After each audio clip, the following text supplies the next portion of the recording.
In this video, I will show you how to change TikTok password. So to get started, go ahead and open TikTok on your desktop browser. And then in here, click on that login button at the left side of your screen to be able to log into your TikTok account. So there's a few ways for you to log into your account. Make sure to select use phone, email, or username. And then in here, click on that login with email or username. And then enter your email or username in this section and make sure to click on that forgot password button.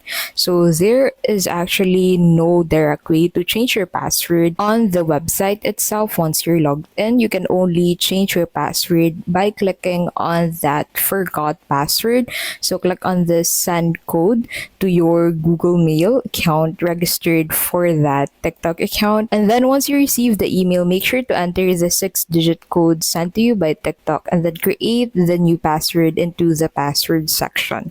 And that is how you can basically change TikTok password on desktop.